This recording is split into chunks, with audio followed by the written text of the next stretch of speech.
Nah, yuk. Makanya aku tuh kayak gini. Oh, dikasih kendil juga. Kayak dukun loh aku.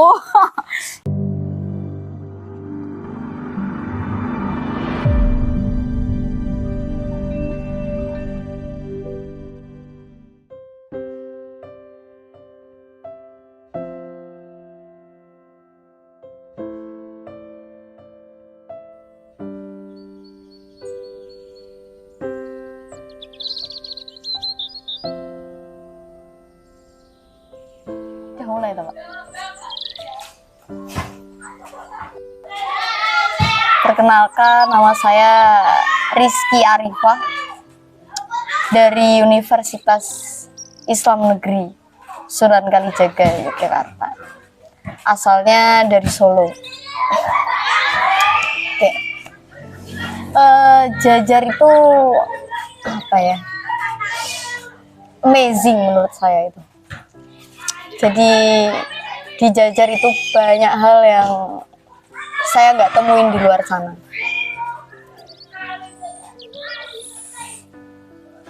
Mulai dari lokasinya sendiri, termasuk terpencil ini kalau dari kota ya. Ke kota aja harus berapa? Sekitar 15 kilo baru nemu kota. Tapi dilihat-lihat orang-orangnya juga nggak desa-desa banget gitu. Dari lokasinya juga terlihat ini sih pemandangan alamnya bagus, dikelilingi bukit-bukit gitu kan. Terus dari orang-orangnya juga beda kalau sama desa-desa yang biasanya tuh beda. Pas awal-awal di sini tuh termasuk shock culture sih saya tuh sebenarnya.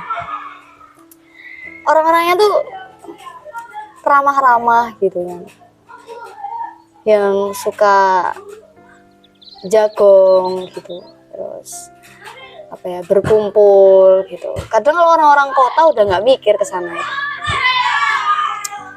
Jadi semisal kita jalan pagi gitu atau jalan sore gitu, ya tiba-tiba aja dipanggil gitu, Mbak, Mas, mampir gitu. Dan nawarinnya tuh bukan tawar warung gitu, nawarinnya yang bener-bener nawarin gitu, ayo mampir makan gitu, main sini yang lama, sampai disuruh tidur di sana juga gitu. Itu tuh hal yang menurut saya aneh gitu.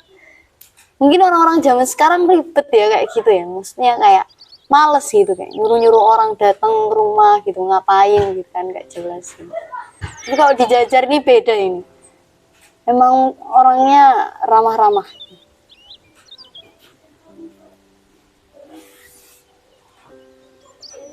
Apalagi ya, sebenarnya banyak yang saya dapat di Jajar tuh, yang sebenarnya tujuannya kesini mau KKN gitu kan, tapi ternyata di sini tuh juga kulaan ilmu, istilahnya gitu. Karena di sini banyak yang nggak ada di sana. Dari budaya-budayanya sendiri juga banyak sebenarnya.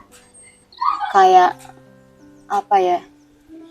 Di sini tuh budayawannya banyak, kayak Mbah Wito itu kan, pelukis itu. Terus ada juga dari Mbah Saini Pandey itu juga ada. Terus Mbah Mijan yang tenun nih, Mbah Mijan. Terus ada pengrajin tas juga. Terus sebenarnya banyak banget ya, yang nggak bisa disebut satu persatu lah. Pas saya datang ke sini itu sebenarnya shock juga ya. Mbah Lurahnya itu berbeda gitu. Mungkin nggak saya temuin di mana-mana ya. Datang biasanya kalau kita secara formal itu datang ngobrol langsung apa tujuannya, ngomongin apa, jedet-jedet selesai gitu, pulang gitu kan. Kita datang pertama itu waduh, nggak kayak gitu konsepnya.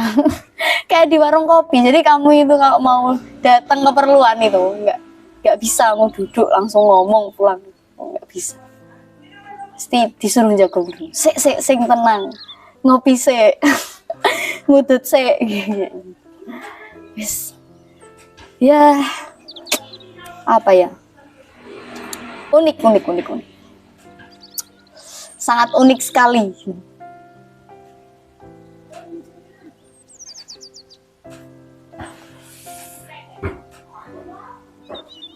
Saking banyaknya saya sampai bingung ini mau ngomong apa ini. Ngomongin Mbah Lurahnya ini ya. Nah, di rumahnya aja unik gitu. Pertama kali datang itu kayak, wah kok gini nih bentukannya ini.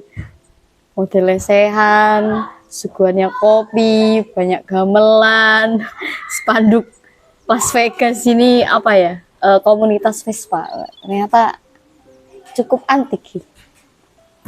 Ya. Biasanya kan kalau lurah itu identik dengan rumah bagus yang banyak duitnya dan lain-lain. Baluranya di sini tuh pakainya model mobil kijang yang biasanya itu. Tapi unik malah jadinya. Kadang jagong itu sampai pagi gitu, sampai subuh gitu. Dan tiap malam, tiap hari itu yang datang itu beda gitu. Sebenarnya kalau mau nyari orang yang gimana pun kayaknya di sini ada. Kenalannya kan banyak gitu. Kalau semisal mau nyari link gitu, banyak. Dari dosen-dosen, terus dari pejuang-pejuang, dari tokoh-tokoh agama, itu ada semua. Unik, pokoknya unik. Dari wilayahnya juga unik. Ternyata di sini tuh ada juga negeri di balik bukit. Kemarin sebenarnya tempatnya bukan di sana ya, kakak saya di Mumpang, tapi sempat jalan-jalan juga ke sana. Ternyata itu bukit-bukit yang biasanya kita lihat di jalan itu, pas dinaiki itu ternyata di atasnya masih banyak rumah. Sempat heran juga saya ini, gimana ini ceritanya kalau semisal punya anak terus sekolah gitu, naik turun gitu kan jauh gitu, dan ternyata orangnya tangguh-tangguh. Bahkan ya yang berani naik motor tuh gak cuma cowok, ibu-ibu pun, wah keren ini menurut saya, keren. Orang desa itu tangguh-tangguh ternyata. Ya, dibilang nyaman ya jelas nyaman ya. Karena itu tadi sih, kalau kaget iya awalnya kaget, tapi lama-lama kan nyaman. Dengan budaya yang seperti itu, terus tempatnya santai gitu, orang-orangnya santai, nggak terlalu keras gitu kan. Beda lah sama hiruk pikuk kota gitu. Asik juga suasananya tuh. Di sini tuh bocah-bocahnya tuh juga masih sering saling serawung gitu kan. Kalau semisal siang gitu pulang sekolah, udah jarang ini ditemui di desa-desa ini. Biasanya kan pada main gadget sendiri-sendiri gitu. Kalau di sini di tempat Baluraya itu difasilitasi wifi, jadi main gadgetnya itu bareng-bareng di depan rumahnya.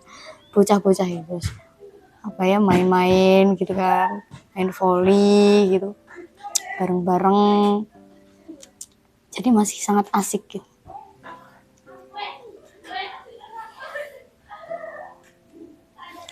Ya pokoknya amazing, semua ada ini.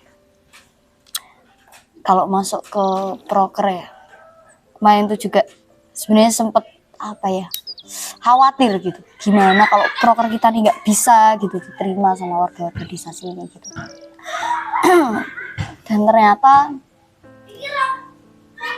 karena basic teman-teman kelompok saya itu kan dari pesantren ya banyak kan, yang cocok di sini kan agamanya kuantal NU. Mengadakan sholawat, mengadakan diba dan lain-lain itu antusiasnya sangat bagus.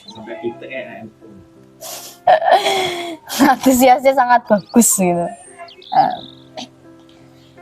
Kemarin dicoba ini, nyusupin satu proker yang kira-kira apa ya, bertema budaya gitu kan. Kira-kira bisa nggak ini, apa juga antusiasnya itu bakal banyak kayak proker-proker keagamaan gitu kan.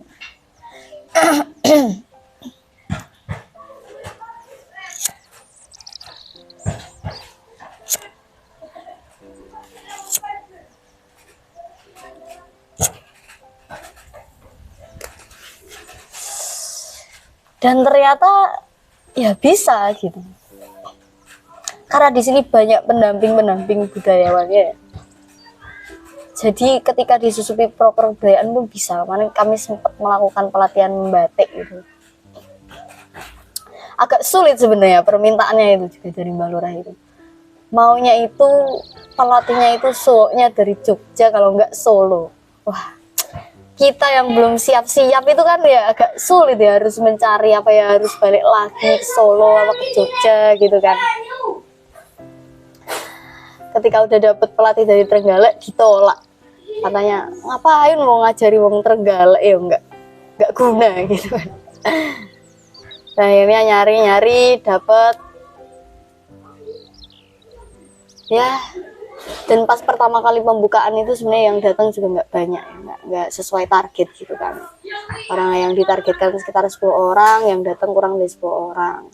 Padahal sebenarnya itu kalau dilihat-lihat itu banyak yang mau, cuma mungkin nah ini kekurangannya mungkin ya, kekurangannya orang-orang sini itu minder gitu loh mungkin ya. Jadi kurang percaya diri, dan kayaknya mereka pun kurang percaya gitu bahwasanya desanya ini tuh seindah itu di mata orang-orang. Jadinya gitu-gitu aja dan senang tampil dalam kesederhanaan, itu senang gitu. Itu sih yang saya lihat dari masyarakat sini tuh. Dengan nggak maju pun mereka udah senang gitu, nyaman. Melakukan pelatihan batik kan, pelatihan batik itu selama 3 hari dengan pelatih, 2 hari dengan pelatih. Setelah itu kita lanjutkan sendiri, dan dari orang-orang itu yang bertahan cuma 4 orang sebenarnya. Cuman saya lihat-lihat itu yang ikut pelatihan batik itu kan orang-orang yang reyeng gitu. Nah di sini tuh juga ada yang namanya bikin reyeng. Itu udah kayak pekerjaan mendarah daging ya, pekerjaan mendarah daging bagi warga sini. Yang mana itu sebenarnya kalau di otak saya nggak masuk itu. Bikin reyeng satu gitu, nganyam reyeng pakai apa itu, bambu itu, kayak bambu satu, dijualnya cuman sekitar 75 sampai 100 rupiah. Itu untungnya segitu toh, untungnya segitu.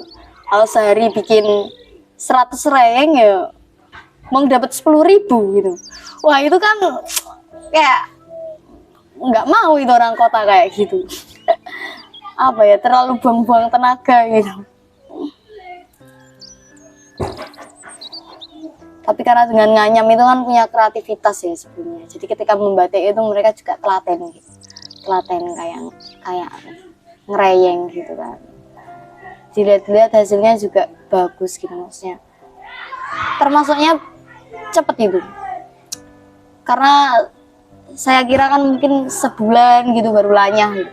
Ternyata 2 minggu itu udah bagus gitu, dikasih desain yang agak sulit dikit gitu udah boleh ini boleh ini, bisa ini kalau sampai dilanjutkan gitu kan, dilanjutkan. Dan kemarin itu juga ada penggagas budaya itu Mbah Wito itu memberikan desain gitu, desain batik khas Jajar, batik Tiban gitu. Wah desainnya nggak saya bawa ini, masih disembunyikan. Ya. Desainnya itu lumayan bagus, tapi ya lumayan rumit juga. Dan bisa diselesaikan sama ibu-ibu itu.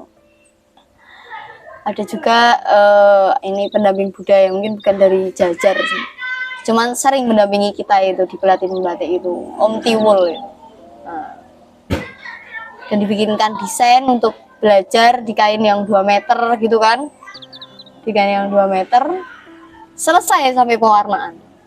Dan untuk pemula menurut saya itu hasilnya udah lumayan bagus, rapi, sangat rapi. Dikerjakan ya mungkin kalau disusun itu sekitar 4 harian. Kalau full ya paling 3 hari itu udah selesai. Yang ngerjain 3 orang.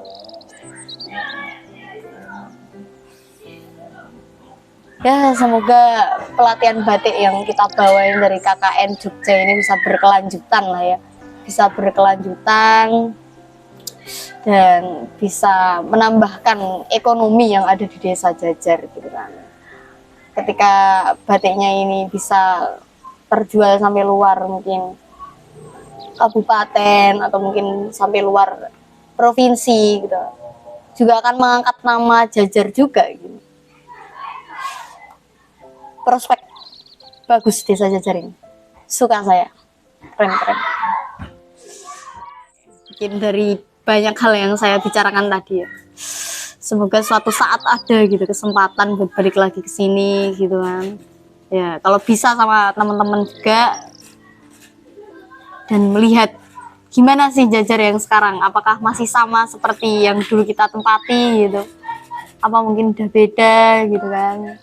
Barangkali yang sekarang kan Mbak Lurahnya enak gitu, bisa diajak ngobrol, masih jomblo gitu kan, bisa diajak ngopi, ngerokok bareng, taunya besok sudah berkeluarga gitu. Atau mungkin dari masyarakatnya udah semakin maju, sudah berbeda, apa ya, sudah ekonominya semakin maju, mentalnya semakin kuat gitu kan, nggak minder-minder lagi gitu.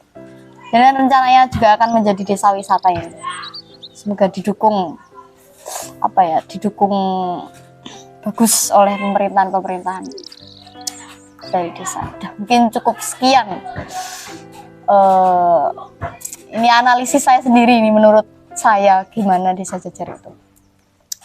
Ya, sudah.